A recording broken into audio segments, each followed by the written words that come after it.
આપ જોઈ રહ્યા છો Spark Today News. Lions Club of Baroda Harni airport દ્વારા doctor Rohit Mehta Lions Quest festival week નિમિત્તે વિરોધ પ્રાથમિક શાળા ખાતે એક વિશેષ કાર્યક્રમનું આયોજન કરવામાં આવ્યું છે. કાર્યક્રમનું શુભ ઉદ્ઘાટન ડિસ્ટ્રિક્ટ ગવર્નર MJF લાયન અશોકભાઈ જૈનના હસ્તે કરવામાં આવ્યું. જ્યાં કાર્યક્રમની શરૂઆતમાં શાળાના શિક્ષકો અને વિદ્યાર્થીઓ ઉત્સાહભેર સહયોગ આપ્યો છે અને એક ભવ્ય જાગૃતિ રેલી કાઢી છે. વિદ્યાર્થીઓએ હાથમાં વિવિધ બેનરો અને સૂત્રોચ્ચાર સાથે સમગ્ર પરિસરમાં જીવન મૂલ્યોનો સંદેશ પણ આપ્યો છે. કાર્યક્રમ દરમિયાન ડિસ્ટ્રિક્ટ ગવર્નર લાયન અશોકભાઈ જૈને વિદ્યાર્થીઓ સાથે સીધો સંવાદ કર્યો છે. માતા પિતા અને ગુરુજનોનું સન્માન કરવું, પરસ્પર પ્રેમ અને લાગણીથી રહેવું, જરૂરિયાતમંદને મદદરૂપ થવું, વ્યસન અને ગુટખાથી દૂર રહેવા માટેના સદ્ગુણો વિશે પ્રેરણાદાયી માર્ગદર્શન પણ આપ્યું છે.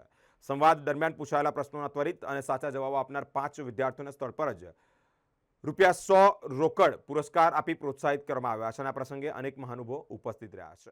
ગુટખા ખાવાના? કેમ નહીં ખાવાના? કેમ નહીં ખાવાના? શું થાય ગુટખા ખાવાથી?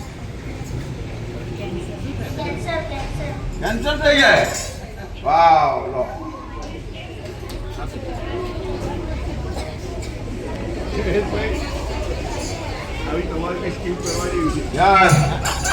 હવે છેડતો જોરદાર. મજા આવી ને? મજા આવે છે કે નહીં? હા,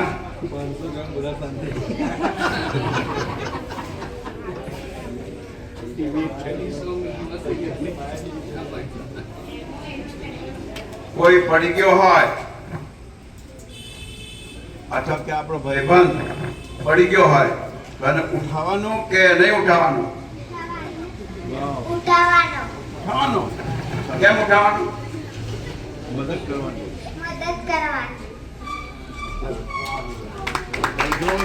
થેન્ક યુ. એવી રીતે અમારું Lions Club of Harni airport છે, બરાબર છે. હવે એમાં પણ કેપ્ટન જોઈએ ને. જો દરેક ટીમ હોય ને, હોકીની હોય, ક્રિકેટની, એમાં કેપ્ટન હોય. તો અમારા લાયન્સ ક્લબ ઓફ હરણી એરપોર્ટના કેપ્ટન રસેશભાઈ છે. તો રસેશભાઈ નું પણ આપણે સ્વાગત કરવું પડે ને, તો એમને પણ આપણે પુસ્તક આપીને સ્વાગત કરીએ. એમનું સ્વાગત હું અજયભાઈને કહું છું કે તેઓ ઉપરણું પહેરાવી અને એમનું સ્વાગત કરશે.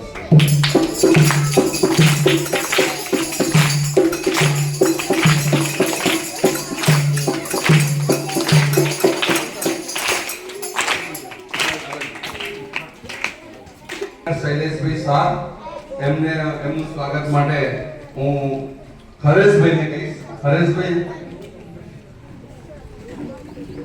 તમે પુસ્તક લઈ અને એમને ઉપરનું પહેરાવીને એમનું સ્વાગત કરજો.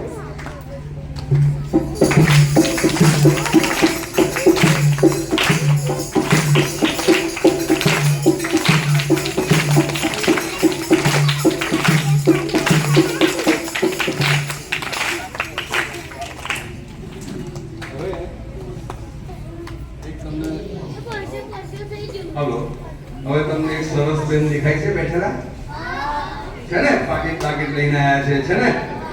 હે, તમે જોવાનું મન થયો છે ને? એ કોણ છે ખબર છે? જોન ચેરમેન છે. કોણ છે? એમનું નામ છે દીપ્તિબેન પારીખ. એમનું સ્વાગત કરશે જાગૃતિબેન. અને એ પાછા ડોક્ટર છે. તમારા દાંત નવા ઉગાડવા હોય ને તો એમની પાસે જવાનું. દાંત પાડે પણ છે ને દાંત ઉગાડે પણ છે.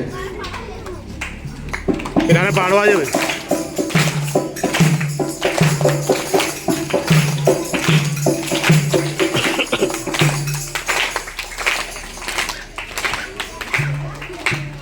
હવે